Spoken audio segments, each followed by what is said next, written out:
Welcome back to the Listen Nissim Show. I am your host, Nissim. Thank you for joining us. Who do we got with us today? I'm Isaac Sabu. It's nice meeting you guys as well.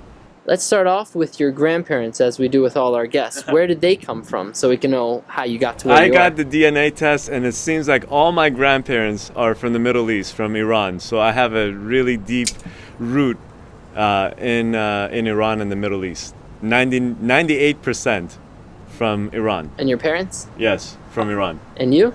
From Iran. Which city? Tehran. How long have you been there?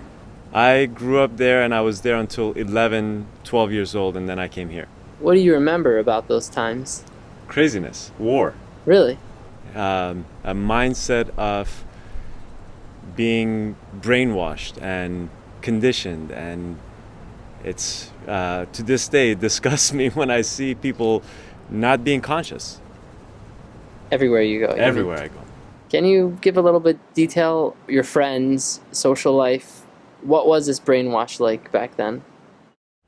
It was really deep. To give people that had nothing, and a place to live, something to look forward to, was a way that they got them indoctrinated into the discipline for them to be able to have this military outlook of religion, of expanding religion through military and force. So that was just by giving them someone else's house, just by giving them some, things that they didn't have. So they felt power, and for the first time, that power completely ruined their whole, these simple-minded people. And they gave peasants basically power to be able to come and rule with a military might and expand religion through the Middle East. That was the first time that this had happened in ages. And that this dogma of terrorism all arose from Iran, and so that's what I see. That's what I see. This mindset of forcing or being blind to a certain mindset is very prevalent in my mindset, and I can distinguish it very quickly. Was that both in and out of Jewish community? Yes. We'll get later to how that influenced your decision here when you got into work. Yeah. How did you escape? I was 12 years old, and with our whole family, we went to Italy and as refugees, and then stayed there for several months until we got our visa, and then came here under refugee status. What year was that? That was 89. Were you with siblings? I was with my brother and my parents. How did you know where to come to in America? We have family in LA, so we just came to a familiar location with other family members. And then how was adjusting to school? Incredibly difficult, because here I am, part of a culture that's oppressive, very, kids are separate, boys and girls have separate schools, and then to a country that's very free and open, and with no ability to speak the language whatsoever. I didn't even know one word, so I had to quickly adjust and adapt and pick myself up. Yeah, so it was a difficult transition for me. Let's get to the high school, enlightenment, college, maybe years. High school I was still adjusting and adapting. College, I started kind of finding my groove and doing things that I like doing. And then after college, I started working in an electronics store. And I got married. I was married for 12 years. It wasn't really, I had done a lot of things to find awakening and reason in my life and connection to God, or what the meaning of life was. But I really didn't go on my path of awakening until much later in life. What did you study in college? I studied business. Okay, how old were you when you had the awakening? I would say I was 38, 37, I was on a path of like really hardcore discovery of what life was about around 34, 35, and really culminated to surrender and really understanding what was going on or feeling what was going on and coming back into full circle when I was 38, 39. What triggered it? Not being happy and searching for happiness in all the different various methods of life. I did everything. I bought the sports car. I had the body. I had the job. I had the wife. I had the family. I had the kid. I did everything under the sun to be happy. You know, the traditional recipe for happiness, and I wasn't happy.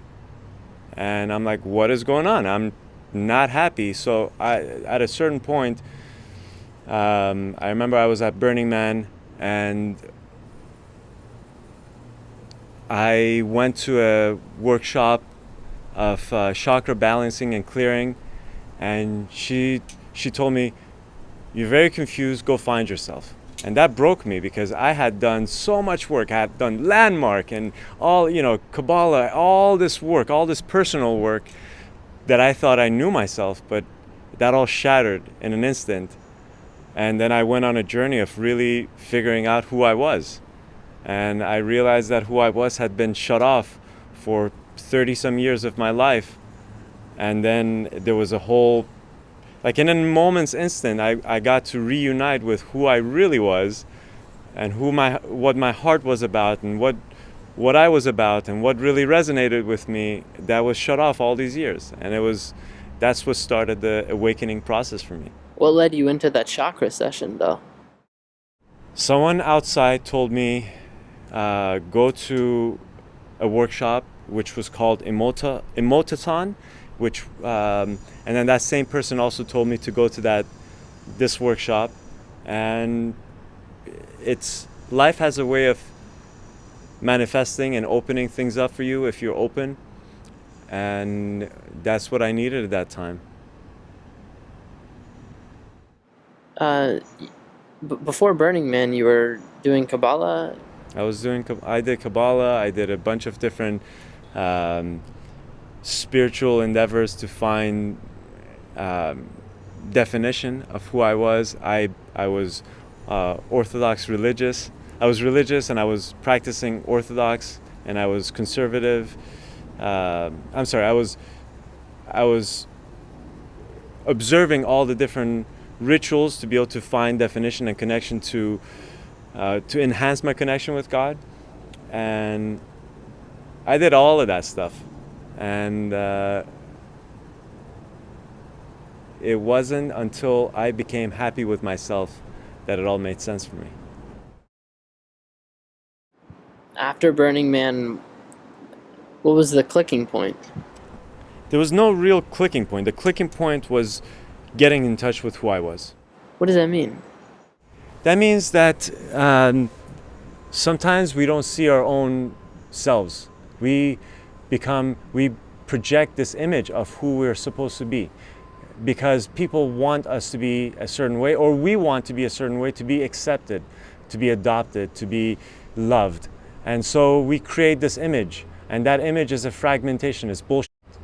So the car that we drive, the body that we have, the things that we attain, the statuses, the family, all of this stuff is not me. It's just another thing to be able to give myself a definition that I'm okay, that I'm good enough, that I've achieved, that I deserve love because I've done X, Y, Z. None of that stuff was me. I got to really connect to my heart that I haven't felt in years because it was shut off. I got to connect to the depth of myself, to the sensitivity of myself, to the things that really resonated, to the fact that music has always been a big portion of my life, to the fact that I've always had this ultra sensitivity which had been shut off. So all of a sudden, the bullshit, which was this image and all this other stuff that I had adopted to define myself to be okay, dropped away. I saw that this was just utter bullshit. And then I got to connect to this part of myself. It just started radiating again. And there's no way that I can describe it, but just it happened in a moment. And from there, the path was just becoming more aligned to what was true for me, what was originally there, what has been inherent inside me, and navigating from that heart space instead of trying to adopt external things to give me a definition, to give my life definition. So what my life is about is just being in full integration and authenticity of who I am, and approaching that path and surrendering. And surrendering means that I don't know what the is right for me, but I know that there's a higher power that knows, and I am not going to enforce my will and my right and my knowing of what life should be like, and I will let it be in your hands. You just guide me. You show me the way. I've tried to lead my way for 40 years of my life, and look where it's gotten me. Yes, I have all of this beautiful things in my life, but that did not attain happiness. And the moment that I let go of all that definition, all of these doors opened up for me. I just needed to let go. I needed to let go, and that's what life has been about for me, letting go. What practical implementations did you do to change from the old you to the new you? Brother, my life for every month has been exponentially different. I don't even recognize myself when I'm in the scenes that I used to be. I can't even recognize. So I came back, I was depressed after the second year of Burning Man, because I recognized all of the things that I had done in my life were just to prepare me for what I was going to do. And I got to appreciate all the pain and the struggle and not knowing where I'm at, and came back depressed because I felt like I was living a lie. I wasn't living my potential. So I stayed in that depression mode for a few months, and then I decided that I'm going to take action. I built a couple of massage tables with vibration technology inside of them, which is what I did at Burning Man, and it really resonated with me. And then I started traveling and just giving. I had never given in my life because I thought that my time is more valuable, and I'm very busy, and I don't have time to spend my time giving to someone else. But I gave, and I saw people's lives be impacted, and I kept giving for 6, 7, 8 months without asking anything in return. I just wanted to see what was happening for other people, like it had happened for me. I wanted to see if it's true. I wanted to see for myself if what I had been experiencing, other people are experiencing as well, and is it just a personal experience, or other people can have the same kind of impact and awakening and being touched by sound and vibration and frequencies. And I saw that it does. I made everything has happened very organically. I met with my friends and I said, I've had this business for 20 some years. I'm not feeling it. I can't do this anymore. And they said, we'll buy it off of you. So I'm in the process of selling my business and just focusing on healing and giving. And I met my business partner now, which is we have a project and we call it Frequency Love, which is creating these vibration technology and doing events to really connect and expand consciousness for people. And we met in the same fashion. I was on a panel and I said, I just want to be able to create the space that we collaborate and we create a shift together. It shouldn't be this effort of me, I have this and you have this and we're locking this up. We should bring our efforts together and collectively join forces to be able to have this massive project of impacting people. And if we all do that, every one of us has a gift and we can really make big shifts. And he came up to me and said, hey, we should connect. And we had 2 meetings, and within 2 meetings just created this infrastructure of what we wanted to do. And it was so aligned that I had a design of what I wanted to build. and he had already built it. And he comes out, he's like, are you talking about this? And I'm like, what the is going on here? So that's been happening in my life. Just people coming up to me and saying, hey, what about this? And I'm like, this is something that I've been thinking about for weeks and months. And I had like, yeah, here's a phone number.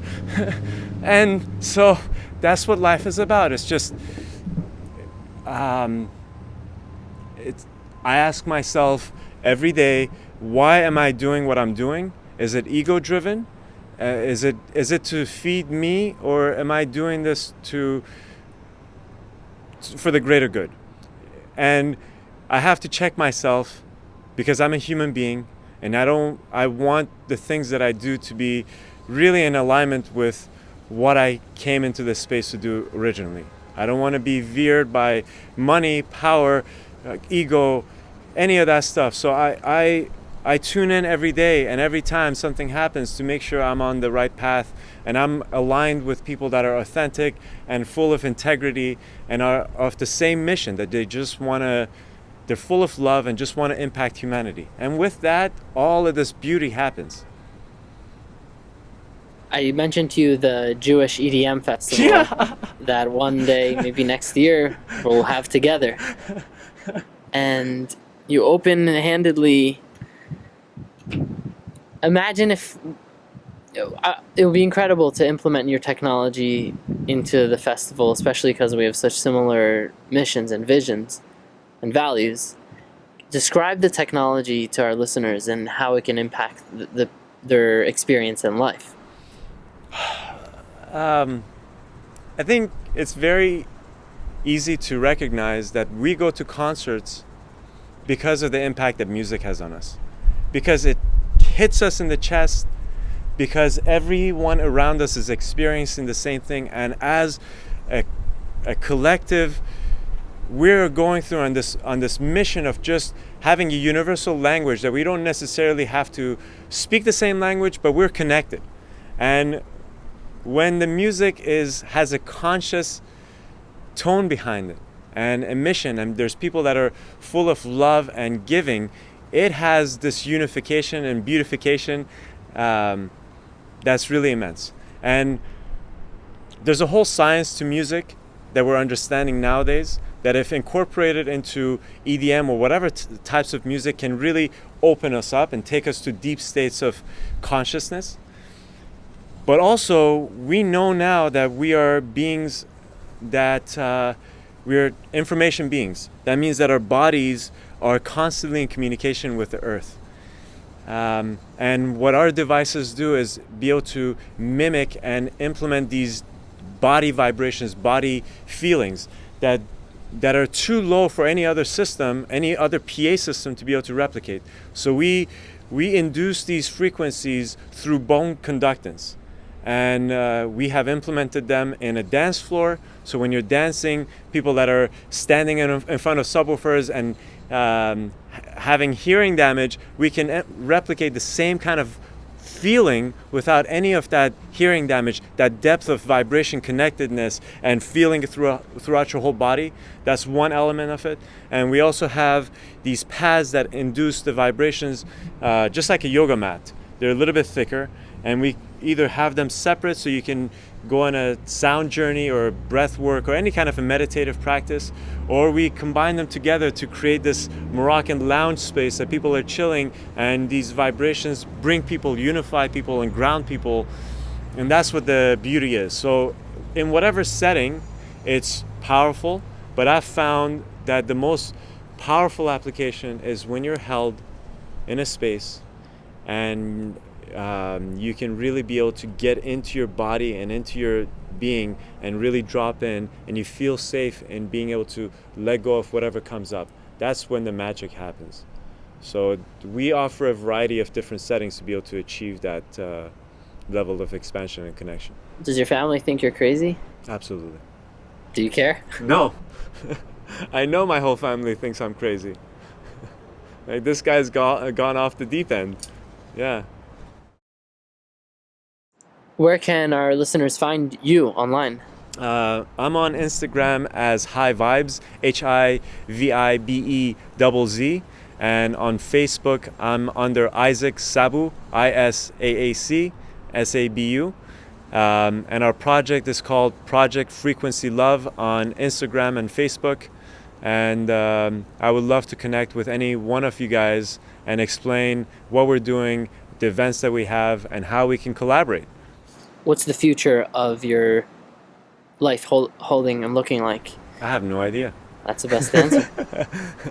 One last thing before we end, if you can explain the idea, I'll put this in before, of everything being a frequency. Life started, if we go back to the essence of creation, life started with an utterance, with a frequency. And if we look at cymatics, which is the study of vibrations and patterns, we see that every frequency creates a certain pattern. And if we look at the pattern of life, all of these vibrations, the patterns that they create are the patterns that you see in sunflowers and in trees and in everything else. The vibrations and frequencies are the creation and the foundation for creation, and it is really incredible to be able to understand the effects and the power that we have once we tap into that we're all the same. Once we're tuned in, once our minds and our hearts are tuned into the same frequency, we can all feel and we can all pulsate the same thing, and it's really powerful. It's really beautiful. All right, thank you so much, Isaac, for joining us. My pleasure. And until next time. Thank you so much. This is what I feel about Judaism. There's so much depth that we have that's been locked away, that if we bring it out into the world, it can impact and just shift consciousness on such a profound level. And we focus on the minutia instead of seeing the big grand picture, why we're here, why are we doing all of this stuff?